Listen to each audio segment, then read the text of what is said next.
अस्सलाम वालेकुम। Welcome students to my class. अच्छा स्टूडेंट्स, क्लास 11 चूँकि पहला चैप्टर हमने स्टार्ट किया था मेजरमेंट। आज उसका second chapter vectors and equilibrium पे बात करते हैं कि वेक्टर्स क्या होते हैं और इक्विलिब्रियम क्या होता है। ये मोस्ट इम्पॉर्टेंट चैप्टर है और हर एक फील्ड में उसकी ज़रूरत पड़ती है। जहाँ पर भी आप जाएंगे आप वेक्टर का चैप्टर आप लाजमी पढ़ेंगे, स्पेशली मैथमेटिक्स में बहुत ज़्यादा अहमियत रखता है। तो पहले हम वेक्टर को जानेंगे कि वेक्टर है क्या, और इसके अलावा वेक्टर कौन कौन सी प्रॉपर्टीज़ है और इसके अलावा टाइप्स क्या है। तो हम इंशाल्लाह धीरे धीरे इस तरफ सब कुछ समझ में आ जाएगा। लेकिन पहले हम ये जानने की कोशिश करेंगे कि स्केलर और वेक्टर में फ़र्क क्या है। हमने पहले चैप्टर में प्रीवियस जो हमारा चैप्टर हुआ था उसमें हमने फिज़िकल क्वांटिटीज़ को हमने पढ़े थे। और फिज़िकल क्वांटिटीज़ मैंने आपसे ये कहा था कि फ़िज़िकल क्वांटिटीज़ दो कैटेगरीज में हम इसको डिवाइड करते हैं, एक बेस फिज़िकल क्वांटिटीज़ और एक डेराइव्ड फिज़िकल क्वांटिटी। लेकिन फ़िज़िकल क्वांटिटीज़ के फिर दो टाइप्स हैं। अब देखिए, कुछ क्वांटिटीज़ ऐसी है जिसको हम सिर्फ और सिर्फ स्पेसिफाई करते हैं ओनली मैग्नीट्यूड से, और कुछ क्वांटिटीज़ ऐसी है जिनको हम स्पेसिफाई करते हैं मैग्नीट्यूड के साथ साथ उसके साथ डायरेक्शन भी लाजमी होता है। तो फिर इस वजह से हम डायरेक्शन के लिहाज से, उसकी मैग्नीट्यूड डायरेक्शन के लिहाज से हम फिज़िकल क्वांटिटीज़ को, हमारे पास कितने टाइप्स है, फर्दर टू टाइप्स है। एक हमारे पास स्केलर फिज़िकल क्वांटिटी और एक हमारे पास वेक्टर फिज़िकल क्वांटिटी। अब देखिए, यहाँ पर मैं एक सिंपल सा एग्जांपल दे रहा हूँ। अगर कुछ क्वांटिटीज़ ऐसे, जिस तरह मैंने फिज़िकल क्वांटिटीज़ में मैंने आपको बताया था ऑल मेजरेबल क्वांटिटीज़ और कॉल्ड फिज़िकल क्वांटिटीज़, उसमें मैंने आपको बताया जिस तरह मास है। अगर आप किसी दुकानदार के पास जाते हैं और आप कहते हैं कि मुझे 5 किलोग्राम चीनी दे दें, तो 5 किलोग्राम चीनी बस ये काफ़ी है। लेकिन अगर आप इस तरह तो नहीं कह सकते कि मुझे 5 किलोग्राम चीनी दे दें नॉर्थ की डायरेक्शन में, साउथ की डायरेक्शन में, क्योंकि यहाँ पर डायरेक्शन का स्पेसिफाई करना लाजमी नहीं है। लेकिन कुछ क्वांटिटी ऐसी है, जिस तरह मैं अगर कह दूँ कि एक बॉडी है, उसके ऊपर आपने फोर्स लगाना है 10 न्यूटन। अब जाहिर बात है, तो आप ज़रूर पूछेंगे कि 10 न्यूटन फोर्स सर हमने लगाना है, लेकिन कौन सी डायरेक्शन में हमने लगाना है, नॉर्थ की डायरेक्शन में, साउथ की डायरेक्शन में। तो कुछ क्वांटिटीज़ ऐसी होती है जो सिर्फ मैग्नीट्यूड के साथ उसकी कंप्लीट स्पेसिफिकेशन नहीं होती, लेकिन हम उसके साथ डायरेक्शन को हम लाजमी कंसीडर करते हैं। तो इस वजह से फिर फिज़िकल क्वांटिटीज़ को हम फर्दर दो टाइप्स में डिवाइड करते हैं। एक हमारे पास स्केलर फिज़िकल क्वांटिटी और एक हमारे पास वेक्टर फिज़िकल क्वांटिटी। तो अब देखिए, यहाँ पर देखिए कि what is scalar physical quantity. अब देखिए, स्केलर फिज़िकल क्वांटिटी, यहाँ पर मैंने वर्ड लिखा है स्केलर, ठीक है। ये जो स्केलर फिज़िकल क्वांटिटी है, scalar physical quantities are those quantities which are specified by magnitude only, जो कि मैग्नीट्यूड से हम क्या करते हैं, इसको स्पेसिफाई करते हैं। मैग्नीट्यूड का मतलब क्या है? मैग्नीट्यूड का मतलब यह है कि number with proper unit, number with proper unit हो। एक प्रॉपर यूनिट मीन्स कि एक नंबर के साथ आ जाए तो हम क्या कहते हैं, नंबर विद प्रॉपर यूनिट हो। तो अब देखिए, सिर्फ और सिर्फ मैग्नीट्यूड से हम क्या करते हैं, ऐसी फिजिकल क्वांटिटीज़ को हम स्पेसिफाई करते हैं और इसमें डायरेक्शन का जिक्र करना लाजमी नहीं होता। तो ऐसी फिजिकल क्वांटिटीज़ को हम क्या कहते हैं, स्केलर फिजिकल क्वांटिटी। मैं यहाँ पर चंद एग्जांपल दे रहा हूँ। अब देखिए, यहाँ पर मेरे पास एक मास है, ठीक है। अब यहाँ पर मास है, अगर आप लेट सपोज यहाँ पर आप कुछ कोई चीज़ आप लेना चाहते हैं, आप लेट सपोज करें आप टमाटर लेना चाहते हैं या आलू लेना चाहते हैं, आप 5 किलोग्राम या 10 किलोग्राम या चीनी आप लेना चाहते हैं एक दुकानदार से, तो आप ये कहते हैं चूँकि मास का यूनिट किलोग्राम है, तो यहाँ पर किलोग्राम, इस किलोग्राम वगैरह, 500 ग्राम, इस किलोग्राम या मिलीग्राम वगैरह, इस तरह के यूनिट में आप स्पेसिफाई कर सकते हैं। लेकिन जो स्टैंडर्ड यूनिट है वो किलोग्राम है। लेकिन अगर आप कह दें कि मुझे लेट सपोज 4 किलोग्राम क्या चाहिए, चीनी चाहिए, तो ये जो 4 किलोग्राम चीनी है, आप यूँ नहीं कह सकते कि मुझे 4 किलोग्राम चीनी दे दें नॉर्थ वेस्ट की डायरेक्शन में, क्योंकि ये ऐसे क्वांटिटी है जो कि हम सिर्फ और सिर्फ मैग्नीट्यूड से स्पेसिफाई करते हैं। मैग्नीट्यूड का मतलब क्या है, नंबर। ये हमारे पास 4 क्या नंबर है विद प्रॉपर यूनिट, और उस नंबर के साथ जब एक प्रॉपर यूनिट आ जाए तो इसको हम क्या कहते हैं, मैग्नीट्यूड कहते हैं, ठीक है। अच्छा, इसी तरह काफ़ी सारे एग्जांपल है, जिस तरह मास है, अगर आप लेंथ मेयर करते हैं लेंथ, इसके अलावा अगर आप लेंथ के अलावा अगर आप डिस्टेंस ले ले तो डिस्टेंस हमारे पास क्या है, एक स्केलर फिजिकल क्वांटिटी। इसके अलावा टाइम एक स्केलर फिजिकल टाइम, जिस तरह आप कहते कि अभी 4 मीन्स के 4 आवर के बाद, या 4 आवर 3 सेकेंड 2 मिनट हो। तो अब ये जो टाइम है, टाइम के साथ ये नहीं कह सकते क्या 2 मिनट है, 2 मिनट टुवर्ड नॉर्थ वगैरह, इसमें डायरेक्शन आप स्पेसिफाई नहीं करते। तो ऐसे फिजिकल क्वांटिटीज जो कि सिर्फ और सिर्फ मैग्नीट्यूड से उसकी कंप्लीट डिस्क्रिप्शन होती है, जो कि मैग्नीट्यूड से हम उसको कंप्लीट समझ सकते हैं, तो ऐसे फिजिकल क्वांटिटीज को हम क्या कहते हैं, स्केलर फिजिकल क्वांटिटीज कहते हैं। अच्छा, इसके अलावा और भी काफ़ी सारे एग्जांपल है, जिस तरह हमारे पास स्पीड है, और भी मीन्स की स्पीड है, ये हमारे पास इस तरह वर्क है, तो ये हमारे पास क्या, ये हमारे पास सारे they are scalar physical quantity etcetera, और भी काफ़ी सारे फिजिकल क्वांटिटीज़ है। इसके अलावा दूसरा यहाँ पर आप देखें, अच्छा स्केलर क्वांटिटीज़, एक बात यह है कि स्केलर क्वांटिटीज़ को हम ऐड भी कर सकते हैं, सब्ट्रैक्ट भी कर सकते हैं, मल्टीप्लाई भी कर सकते हैं, डिवाइड भी कर सकते हैं, लेकिन वो उस टाइम कर सकते हैं जब डायमेंशन सेम होता है। अब देखिए डायमेंशन मीन्स कि यहाँ पर अगर मैं कह दूँ कि यहाँ पर 2 metre, let suppose 2 metre distance है और एक 3 मीटर डिस्टेंस है, तो टोटल हम ऐड कर सकते हैं कि टोटल हमारे पास कितना 5 मीटर। अब इस तरह नहीं कह सकते कि 2 मीटर को 3 सेकंड के साथ आप ऐड करें, क्योंकि यहाँ पर टाइम और डिस्टेंस का डायमेंशन अलग है। तो सेम डायमेंशन सेम यूनिट्स वाले टर्म्स हम क्या कर सकते हैं, ऐड भी कर सकते हैं, सब्ट्रैक्ट भी कर सकते हैं, डिवाइड भी कर सकते हैं, मल्टीप्लाई भी कर सकते हैं। लेकिन जब आप डिवाइड करते हैं, आप देखिए डिवाइड करने से एक और क्वांटिटीज़ भी आ सकती है, जो कि हमारे पास क्या होती है, वो डेराइव्ड क्वांटिटी भी हो सकती है, बेस क्वांटिटी भी हो सकता है। अब देखिए यहाँ पर जो अमूमन तौर पे, अब देखिए यहाँ पर अगर आप इनको डिवाइड करें, अब देखिए डिस्टेंस को अगर आप टाइम पे डिवाइड करें, तो डिस्टेंस को अगर आप टाइम पे डिवाइड करें तो हमारे पास एक डेराइव्ड फिजिकल क्वांटिटी आती है, जो कि स्पीड के बराबर होती है। ठीक है, अच्छा, तो हम इनको डिवाइड भी कर सकते हैं, इसके अलावा मल्टीप्लाई भी कर सकते हैं अलजेब्रिक रूल्स की मदद से। ठीक है, अच्छा, इसके अलावा हमारा काम क्या है, असल असल में जो चैप्टर है वेक्टर्स एंड इक्विलिब्रियम, हमारा काम चूंकि वेक्टर्स के साथ है, तो हम आगे क्या प्रोसीड करेंगे, हम आगे वेक्टर को प्रोसीड करेंगे।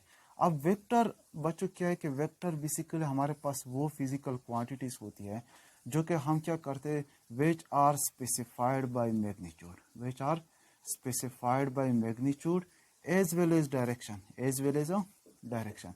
तो आप इसको यू डिफाइन कर सकते हैं, those physical quantities which are specified by magnitude as well as direction, such type of physical quantities are called vector physical quantity. तो ऐसी फिजिकल क्वांटिटीज को हम क्या कहते हैं, वेक्टर फिजिकल क्वांटिटीज कहते हैं।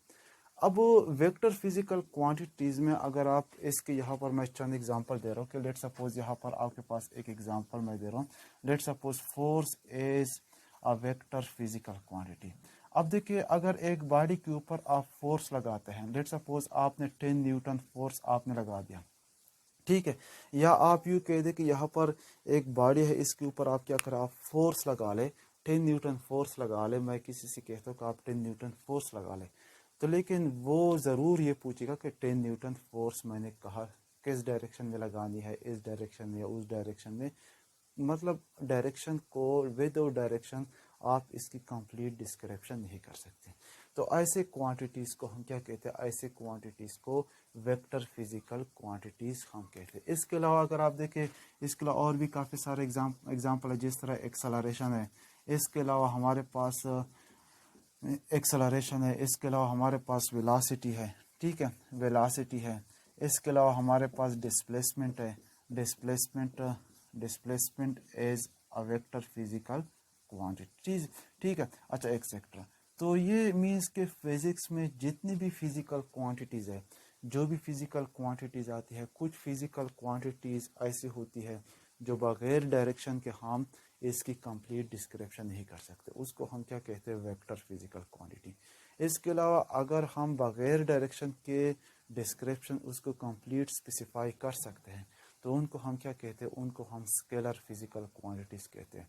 अब जितनी भी क्वांटिटीज़ आएंगी फिजिकल क्वांटिटीज़, चूँकि दो टाइप से, एक स्केलर फिजिकल क्वांटिटी और एक वेक्टर फिजिकल क्वांटिटी।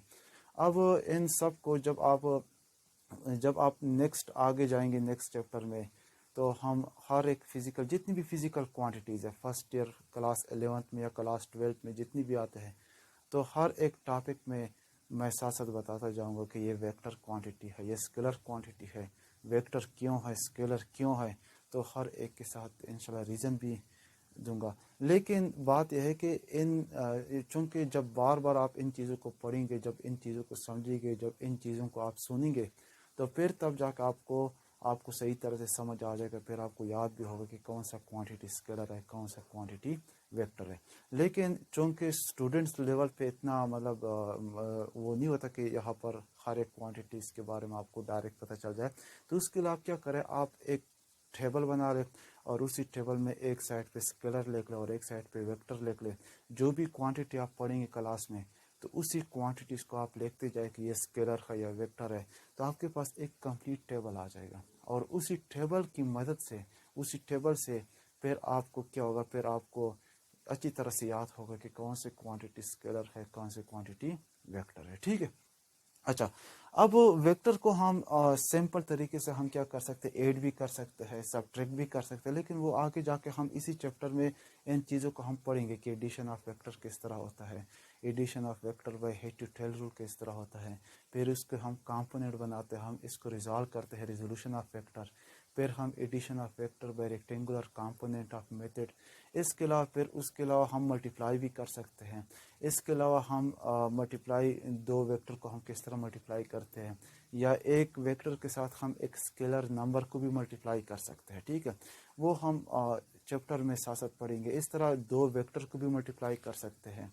जिस तरह हमारे पास आगे आएंगे प्रोडक्ट ऑफ वेक्टर, जिसमें हमारे पास स्केलर प्रोडक्ट है और एक हमारे पास क्या वेक्टर प्रोडक्ट है। ठीक है, तो यहाँ पर ये हमारे पास चूँकि इंट्रोडक्शन, तो हम सिर्फ वेक्टर के बारे में जानेंगे। ये जितनी भी प्रॉपर्टीज़, जितनी भी चीज़ें मैं आपको बता रहा हूँ, तो ये इसी चैप्टर में हम इंशाल्लाह पढ़ते जाएंगे कि हम वेक्टर्स को ऐड किस तरह करते हैं, सब्ट्रैक्ट किस तरह करते हैं, और इसके अलावा हम इनको क्या कर सकते हैं, हम इनको मल्टीप्लाई किस तरह करते हैं। ठीक है, तो ये हमारे पास क्या था, वेक्टर था। अच्छा, अब वेक्टर की हम पहचान किस तरह करेंगे, उसके लिए अब देखिए यहाँ पर, अगर आप देखिए यहाँ पर मैंने लिखा है रिप्रेजेंटेशन ऑफ वेक्टर, कि अब चूंकि वेक्टर तो चलो हमें पता चल गया कि ये हमारे पास वेक्टर है, लेकिन अगर हमें नहीं पता, एक क्वांटिटी गिवन है, लेकिन एक क्वांटिटी आपने लिखना है या किसी को बताना है, तो आपने उसको रिप्रेजेंट किस तरह करना है, कि कौन से क्वांटिटीज़, किस तरह मैं वेक्टर क्वांटिटी को किस तरह मैं रिप्रेजेंट करूँ, ताकि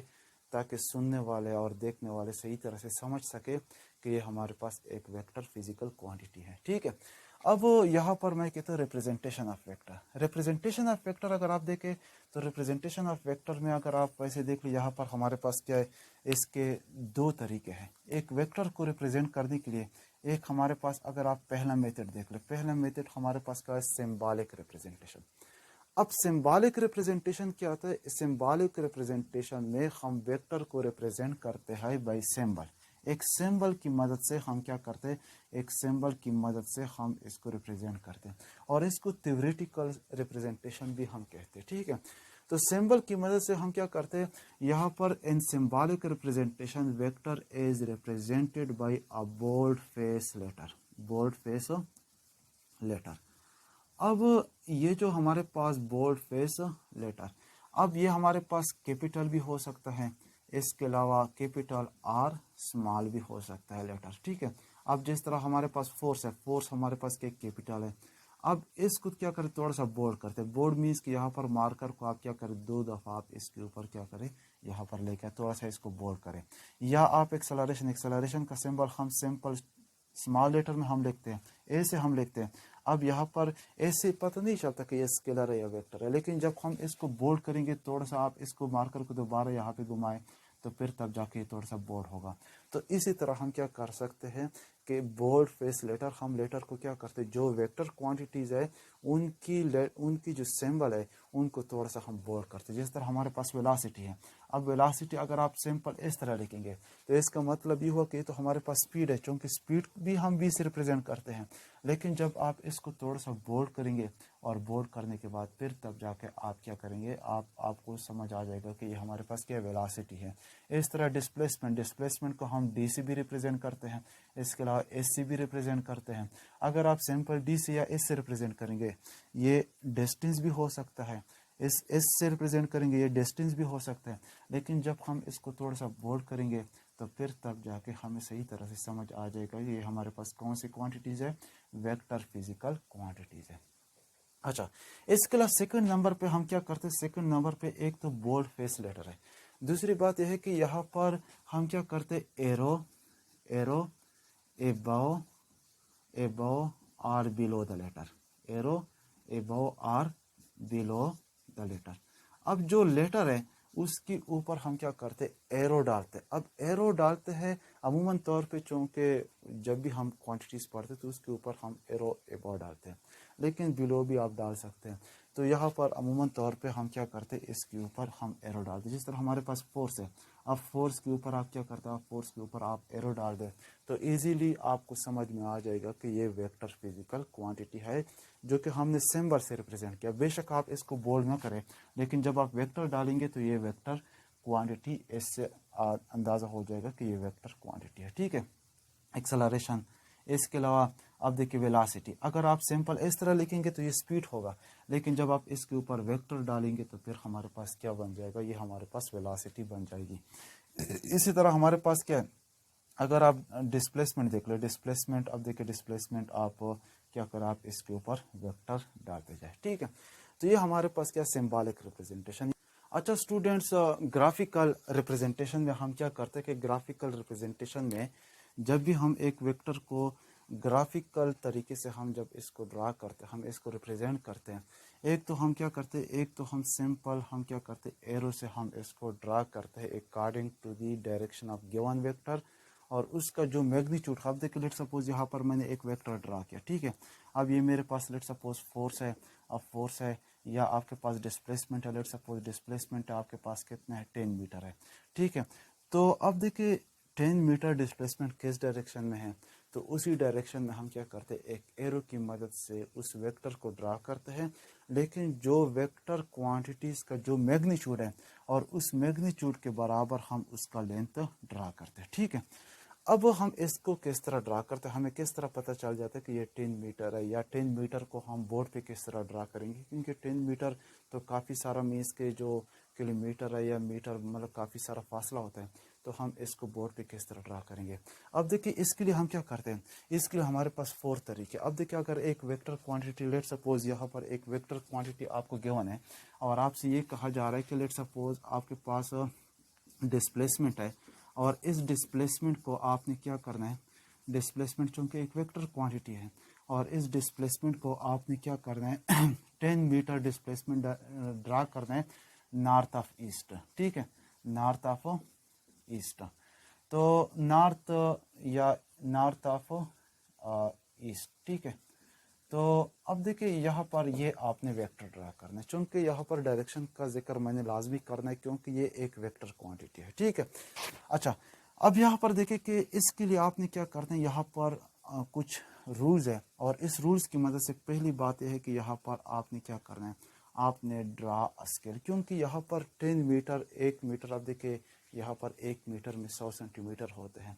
अब 10 मीटर यहाँ पे एक एरो ड्रा करना है इस बोर्ड पे, इस बोर्ड पे ज़्यादा से ज़्यादा कितना आएगा, 1 मीटर का लेंथ आ जाएगा। ठीक है, तो 1 मीटर तो हम ड्रा नहीं कर सकते, तो फिर उसके लिए हम क्या करते हैं, हम एक स्केल को सेलेक्ट करते हैं, सेलेक्ट अ सूटेबल स्केल। ठीक है, तो पहले हम क्या करते हैं, एक स्केल को सेलेक्ट करते हैं, सेलेक्ट अ सूटेबल स्केल, एक स्केल को सेलेक्ट करते हैं, और वो जो स्केल होता है, अब देखिए वो इतना हम स्केल सेलेक्ट सूटेबल स्केल, वो इतना स्केल हम लेते हैं कि वो हम इस बोर्ड पे ड्रा कर सकते हैं। ठीक है, या कागज़ का जो टुकड़ा है, कागज़ पे हम इसको ड्रा कर सकते हैं इजी तरीके से।